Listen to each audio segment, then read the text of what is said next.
Reciban un saludo de la Universidad Técnica del Norte, la modalidad en línea. El módulo de matemáticas, en esta ocasión la unidad 4 con matrices y sistema de ecuaciones lineales. Bienvenidos. Vamos a tratar conceptos básicos respecto de esta unidad, operaciones con matrices y sistema de ecuaciones a nivel ya de ejemplos para entender mejor los conceptos. Partamos de las definiciones básicas. ¿De qué se trata una matriz? Es un arreglo de elementos dispuestos en filas y columnas. A una matriz lo representamos por las letras mayúsculas del alfabeto. Los elementos A y J indican que pertenecen a la matriz A y se encuentran en la fila I y en la columna J. Mucho cuidado ahí, hay que tener en cuenta esta parte de IJ se refiere a fila y columna. Como podemos ver acá tenemos A11, A12, eso equivale a fila 1, columna 1, fila 2, columna 2. Y así sucesivamente vamos a ir representando los distintos elementos distribuidos en una matriz. La matriz siempre se va a representar con las letras mayúsculas y estas estarán dentro de corchetes, llaves, paréntesis. La ubicación de los elementos.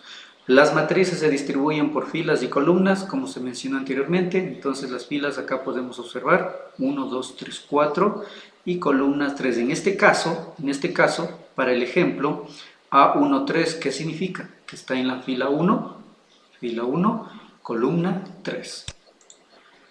El orden de una matriz. El orden es el tamaño de una matriz que está formada por m filas y n columnas y se denota como m por n. Ejemplos. Acá tenemos la matriz A compuesta por A sub 11, A sub 12, A sub 13. ¿Qué significa? ¿Cuántas filas? Podemos observar una fila y 3 columnas. Eso significa que m por n, que es la dimensión o el orden de la matriz, es 1 por 3. En la matriz B tenemos 2 filas que podemos observar y 3 columnas. Eso significa que el orden, la dimensión de la matriz es m por n de 2 por 3. Las operaciones con matrices. Cuando se hace operaciones de matrices, el resultado siempre será otra matriz. Para sumar o restar dos matrices del mismo orden, se suman o se restan los elementos que se encuentran en la misma posición. No olvidemos la posición que anteriormente habíamos mencionado, es 1, 1, 1, 2, 1, 3, etc. O la posición I, que es la fila, la columna J. Ejemplo, sean las matrices A compuestas por los elementos que podemos observar. A nivel de filas 3, 6, 4, 2, menos 1, 0. La matriz B, 5, 1, menos 2, 3, 1, 6. Determinar o encontrar la matriz resultante de A más B, A menos B. Entonces, ¿qué nos dice la teoría? Que se debe sumar posición a posición, es decir, si voy a trabajar en la fila 1, columna 1, la matriz A, la B, será también en la posición fila 1, columna 1. En este caso 5 o 3 más 5 es 8, fila 1, columna 2, en B, fila 1, columna 2, 6 más 1 es 7. Esa es la distribución para todos los elementos. Entonces vemos que 4 menos 2 es 2, 2 más 3 es 5, menos 1 más 1 es 0, y 0 más 6 es 6. Ahora, ¿qué pasa si es que tenemos que restar? La regla es la misma, funciona exactamente igual, pero en este caso hay que tomar en cuenta que estamos haciendo una resta. ¿Sí? Exactamente, 3 menos 5 es menos 2, no olvide, posición a posición, 6 menos 1 es 5, 4 menos 2, es decir, menos por menos da más, se hace 6, 2 menos 3 es menos 1, 1 menos 1, menos 1 es menos 2, 0 menos 6, menos 6. Cuando a estas matrices vamos a multiplicarle por un escalar, el producto K por A, donde K es el escalar y A la matriz, se realiza multiplicando a todos los elementos que se encuentran dentro de la matriz. Es como si se hiciese una propiedad distributiva, pero esto sucede a cada uno de los elementos, solo cuando se va a multiplicar un escalar. ¿A qué se refiere? Un número, qué sé yo, un 2, un 3 multiplicado por una matriz. Aquí tenemos el ejemplo, calcular K por A, si se sabe que K es igual a 2 y A es la matriz que podemos observar que tiene una dimensión de 2 por 3. Entonces, en este caso, ¿qué hacemos? lo que dice la regla nos dice, multiplique el escalar K por cada uno de los elementos, será 2 por menos 2, 2 por G, 2 por menos 3, 2 por 4, 2 por 5, 2 por 1, y los resultados los tenemos acá. Entonces esto es el producto de una matriz por un escalar. Aquí tenemos un ejemplo, tenemos la matriz M compuesta por los elementos, vamos a analizar la dimensión para mejorar la comprensión de la dimensión. Esta será de 3 por 2, 3 filas, 2 columnas. Y para hacer operaciones de suma y resta, las dimensiones, el orden de las matrices tiene que ser exactamente el mismo. En este caso, 3 filas, 2 columnas. Listo, entonces nos pide calcular 3 por m menos 2 por n. Entonces primero debemos operar el producto de los escalares, es decir, 3 por la matriz y 2 por la matriz. Entonces, lo que decía la regla anteriormente, cada uno de los escalares se multiplica por los elementos distribuidos dentro de la matriz. 3 por menos 3, menos 9, 3 por 1, 3, 3 por 4, 12, 3 por 5, 15, 3 por 0, 0, 3 por 1, 3. Eso debemos repetir el mismo caso en la otra matriz que está multiplicándose para 2 y vamos a tener esta operación. En este momento tenemos ya únicamente la resta de las matrices, ¿sí? Voy a señalar acá para que podamos ver esto. Tenemos la resta de las matrices. ¿Y qué nos dice la teoría? Cuando voy a sumar o restar matrices que tienen el mismo orden, que es el requisito para poder operar, hay que hacer elemento a elemento en su misma posición. Fila 1, columna 1, fila 1, columna 1. Menos 9, menos de la operación, menos 4 es menos 13. Y ese es el proceso que debe repetirse para todos. 3 menos 8, menos 5. 12 menos 2. Entonces, menos por menos da más. 12 más 2 es 14. Y eso se va a repetir en cada uno de los elementos. El producto de matrices. Entonces, aquí es importante entender este concepto. No es lo mismo multiplicar un escalar a una matriz que multiplicar dos matrices. Aquí mucho. Dadas dos matrices A y B, su producto se obtiene multiplicando las filas de A por las columnas de B. Se obtiene multiplicando las filas de A por las columnas de B. De acuerdo a la siguiente regla. La regla, mucho cuidado. Para multiplicar A por B, el número de columnas de A debe ser igual al número de filas de B. Es decir, necesito identificar cuántas columnas tiene mi matriz primera, en este caso A, tenemos 1, tenemos 2 columnas. ¿Cuántas filas tiene la otra matriz que voy a multiplicar? Acá tiene 1, 2 filas. Si eso se cumple, como podemos ver aquí, 2 columnas y 2 filas, se puede hacer la operación de multiplicar matrices. Caso contrario, no se puede hacer. La matriz resultante, en cambio, será su orden o su dimensión. La matriz resultante de A por B va a ser la fila de la primera matriz por la columna de la segunda matriz. ¿Eso qué significa? Eso significa también que B por A no es igual a A por B, es la propiedad transitiva dentro de la matemática, dentro del álgebra. En producto de matrices, decía la propiedad conmutativa. La propiedad conmutativa no se cumple en esta ocasión porque A por B no es igual a B por A. Aquí hay que tener mucho cuidado. Si no se cumple esta condición, el producto de A por B no puede realizarse, de modo que esta es una condición que hay que observar previamente para poder realizar la multiplicación.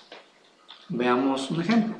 Primero partamos de identificar si se puede o no se puede. Para eso vamos a verificar cuántas columnas tiene la primera matriz, tiene 4. ¿Cuántas filas tiene la segunda matriz? Tiene 4. En ese momento, como podemos observar aquí, en ese momento podemos hacer la multiplicación de estas dos matrices de A por B. Porque las columnas de la una, de A en este caso, es igual a las filas de B en este caso. Y la matriz resultante va a ser de 2, no se olviden las filas de la primera, y las columnas de la segunda, de 2 por 3. Veamos un ejemplo. Entonces, ¿la multiplicación en qué consiste? La multiplicación consiste en elemento a elemento. Eso es importante porque es necesario que el número de columnas sea igual al número de filas. Caso contrario, no vamos a poder hacer.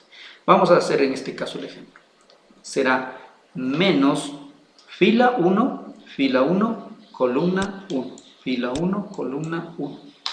Entonces, elemento a elemento, menos 3 por 0, 2 por 1, 1 por 2, 4 por 3.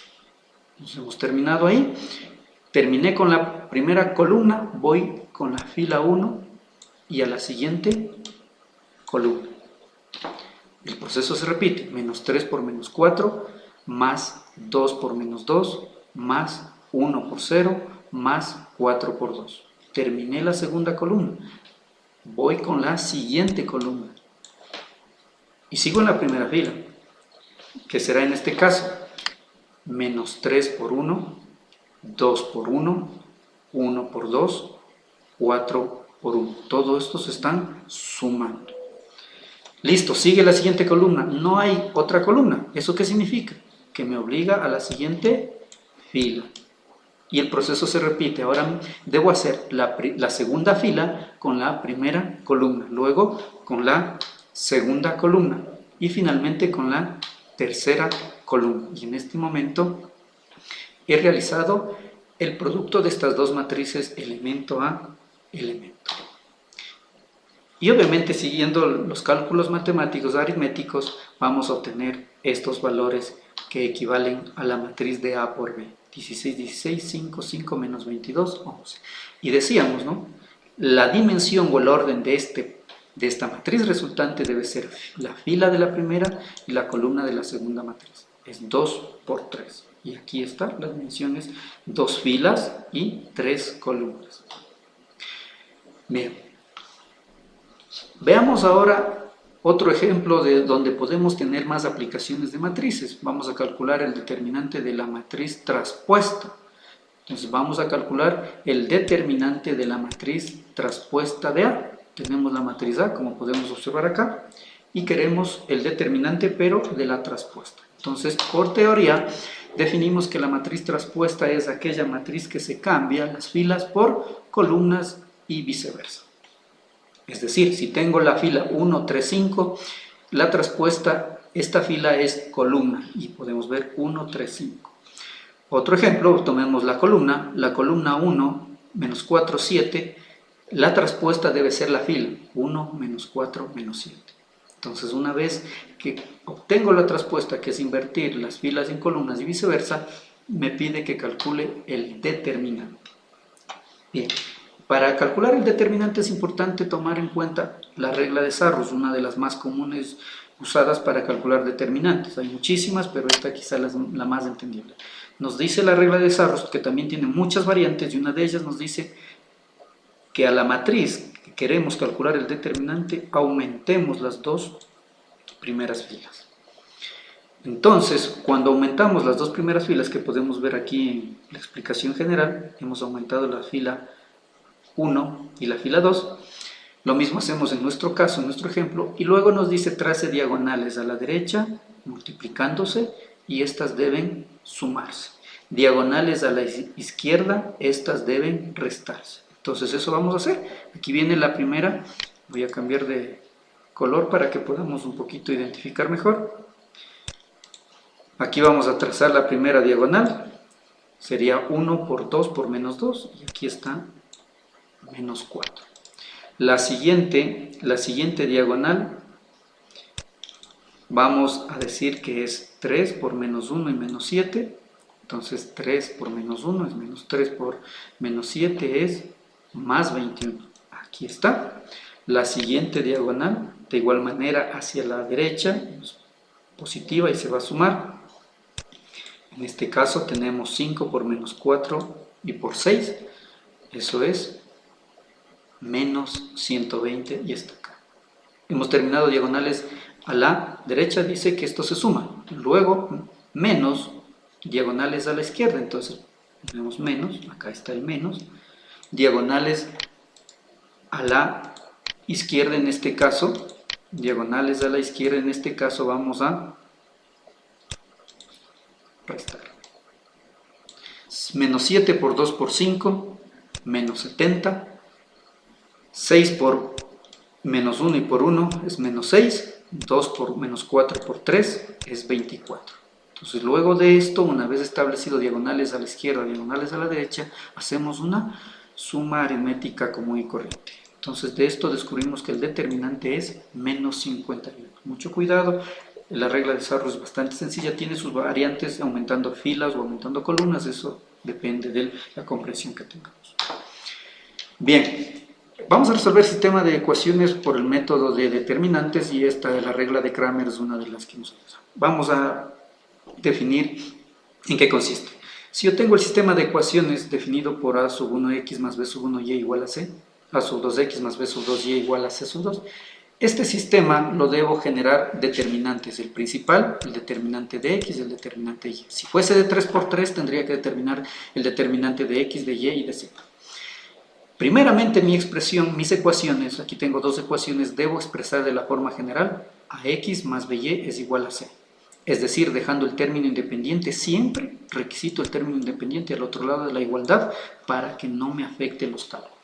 Cuando ya tengo establecido de esta manera, digo el determinante principal, ¿cómo se compone? Como podemos ver, los coeficientes de las variables. Los coeficientes de x, los coeficientes de y. Listo. El determinante de x es exactamente el determinante principal, pero con una variante. Donde va la columna, donde está la columna de las x, recuerde que estoy en el determinante de x, donde va la columna de las x va el término independiente. ¿Ya? Ese es el cambio que se hace. El determinante de y, ¿qué será? Exactamente el determinante principal, pero con un pequeño cambio. Donde está la columna, donde esté la columna de y, va a ir el término independiente. Y si tuviese z, el proceso es igual. Exactamente igual, donde va la columna de z va el término independiente. ¿Sí? Entonces, siguiendo estas reglas, vamos a aplicar la regla de Cramer para resolver este sistema de ecuaciones. Cuando tengo los determinantes, x, el valor de x de mi sistema es igual al determinante de x sobre el determinante principal.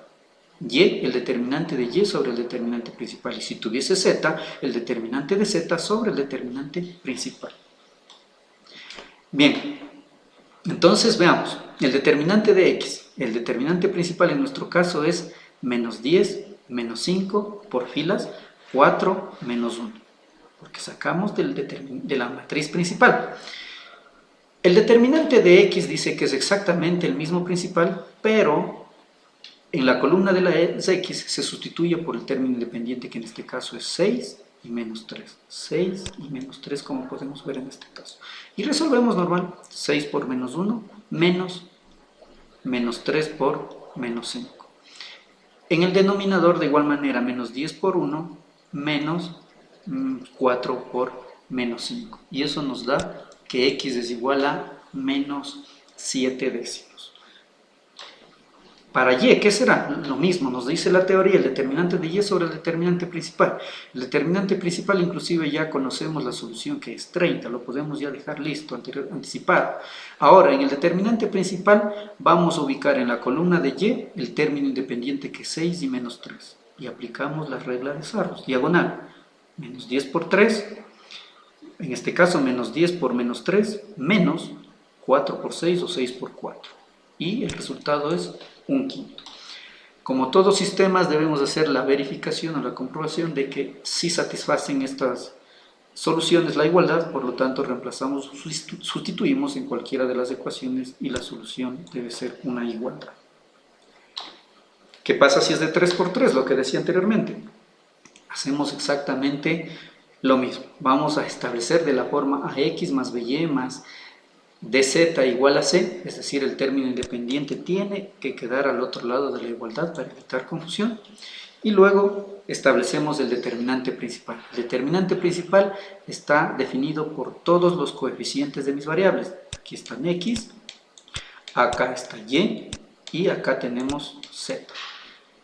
Para resolver nos recomendaba la regla de Sarrus que las dos primeras filas se aumenten al final y luego se trace diagonales a la derecha sumando y a la izquierda restando.